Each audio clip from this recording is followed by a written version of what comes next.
हमल के दौरान कमर दर्द होती है, मेहरबानी इलाज बता दें। ये जितनी बहनें हैं वो जब प्रेग्नेंट हो जाती हैं ना तो वो बिस्तर पे आ जाती हैं। सबसे पहली बात जो समझनी है, हमल के दौरान ये जितने हम मल्टीविटामिन खाते हैं, जितने हम फीफुल के कैप्सूल खाते हैं, फॉलिक एसिड की गोलियां खाते हैं, ये जितने हम CAC कैल्शियम सैंडोज की गोलियां खाते हैं, इसको समझ लो।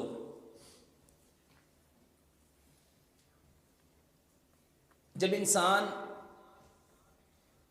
जो ख़वातीन हैं वो प्रेग्नेंट होती हैं तो अल्लाह सुब्हानो ताला उनके बदन में एक और इंसान की तख्लीक करते हैं।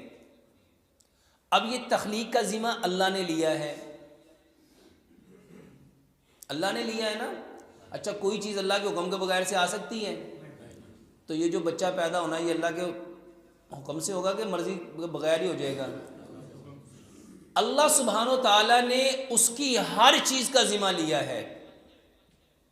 हमने क्या किया, पहले नंबर पे तो ख़वातीन ने काम करना ही छोड़ दिया और ऊपर से ताकत की दवाइयाँ खानियाँ शुरू कर दी। अच्छा, वो ताकत की दवाई जाएगी कहाँ? जिस्म में। अच्छा, बंदा पहले थोड़ा बहुत चलता फिरता था, काम काज करता था, उठता बैठता था, घर की सफाई सुथराई करता था, खाना पकाता था, बर्तन धोते था, कपड़े धोती थी। अब वो इंसान प्रेग्नेंट हुई और उसने सारे काम, अच्छा ऊपर से ताकत की दवाइयाँ खानियाँ शुरू कर दी। तो ये जो ताकत की दवाइयाँ हैं मेरे भाई और मेरी बहनों, वो जिस्म में हड्डियों को जाके, गोश्त को जाके ताकत पहुंचाती हैं बकौल डॉक्टरों के। अच्छा, मान लेते हैं कि ताकत पहुंचाई और उसको ताकत ज़्यादा मिली, लेकिन वो तो जाके बिस्तर पे लेट गई। उसने अपनी उस ताकत को, अब उसके पट्ठे जो हैं उस मल्टीविटामिन की वजह से, फॉलिक एसिड की वजह से, CAC की वजह से उसकी हड्डियां, उसमें ज़्यादा कैल्शियम आया तो वो सख्त होंगी, मजबूत होंगी, भारी होंगी या सॉफ्ट होंगी? वो भारी होंगी, पट्ठे सख्त होंगे। उसको क्या करना चाहिए था? इस हालत में अपने काम को डबल कर देती। अपने काम को क्या करती? तो डबल करने से क्या होना था भाई? एक तो पहली जितना जिस्म था, जितनी ताकत। एक बात मेरे भाई और मेरी बहनों गौर से सुनिएगा, एक शख्स, बल्कि हम भी इसको नबी सल्लल्लाहु अलैहि वसल्लम की ज़ात से समझते हैं। नबी सल्लल्लाहु अलैहि वसल्लम सारी सारी रात क़याम करते थे, थोड़ा सा सोया करते थे और ज़्यादा वक्त। एक सहाबी बताते हैं कि मैं एक दफ़ा नबी सल्लल्लाहु अलैहि वसल्लम मस्जिद में रात को क़याम में खड़े थे, मैं भी साथ खड़ा हो गया। नबी सल्लल्लाहु अलैहि वसल्लम ने एक ही रकत में पूरी सूरह बकरा पढ़ ली और मैंने समझा कि नबी सल्लल्लाहु अलैहि वसल्लम अब रुकू कर लेंगे। नबी सल्लल्लाहु अलैहि वसल्लम ने एक दूसरी सूरह शुरू कर ली। मैंने कहा शायद अब ख़त्म करेंगे तो अब रुकू कर लेंगे। नबी सल्लल्लाहु अलैहि वसल्लम ने तीसरी सूरह शुरू कर ली।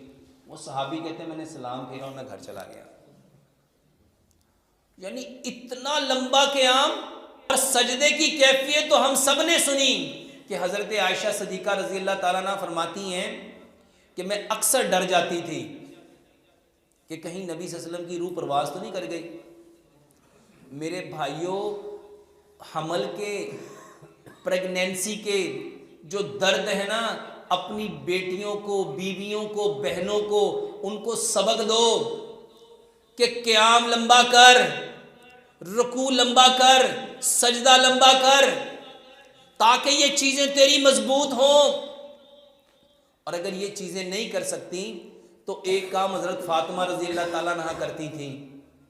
वो काम क्या था मेरे भाइयों? वो चक्की चलाया करती थी।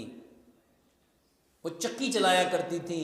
हमल के दौरान सबसे बेहतरीन वर्जिश चक्की चलाओ। और अल्हम्दुलिल्लाह सुम्मा अल्हम्दुलिल्लाह हमने एक भाई से ये कहा कि भाई साहब इसका एहतमाम करो। वो भाई कहने लगा कि मैंने ना अल्हम्दुलिल्लाह अपने घर चक्की ले आया, मैंने अपनी बीवी को दूसरे महीने से शुरू करा दिया। कहता डॉक्टर साहब अल्हम्दुलिल्लाह मेरी वाइफ के पहले 5 बच्चे हुए, वो पांचों के पांचों सिजेरियन से हुए, और ये जो अब हुआ है माशाल्लाह नॉर्मल डिलीवरी हुई है।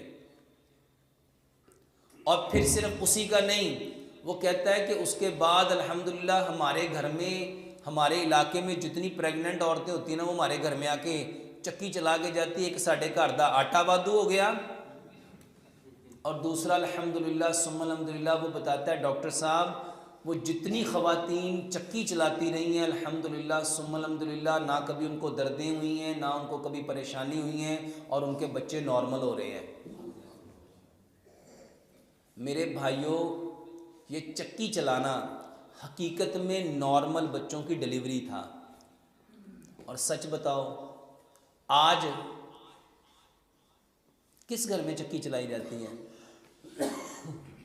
मेरे भाइयों एक बात याद रखिएगा, प्यारे पैगंबर जनाब मोहम्मद सल्लल्लाहु अलैहि वसल्लम ने इरशाद फरमाया, जो दीन मैं मोहम्मद सल्लल्लाहु अलैहि वसल्लम लेके आया हूँ, ये कायनात के हर कच्चे और पक्के मकान में जाके रहेगा, और ये जाना ही जाना है।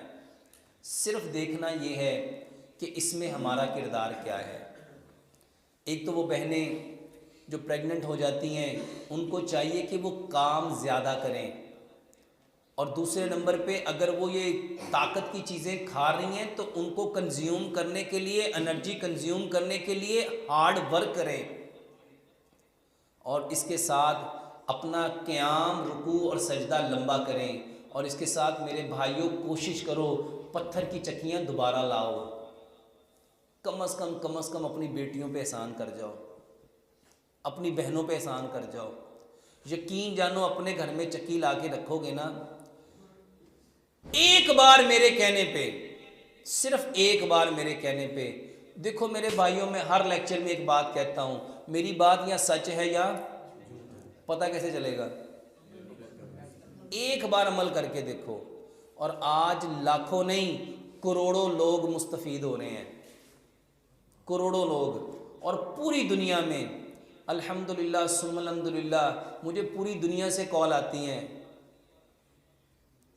और ग्लासगो में एक फैमिली है, उन्होंने भी मुझे बताया, उन्होंने कहा डॉक्टर साहब वो इंडियन है, उन्होंने कहा कि हमने अपने इंडिया वाले घर में, हमारी जो बेटी यहाँ प्रेग्नेंट होती है हम उसको इंडिया भेजते हैं, हम कहते हैं वहाँ जाके 3 महीने तो उन्हें 4 महीने 5 महीने चक्की चलानी है।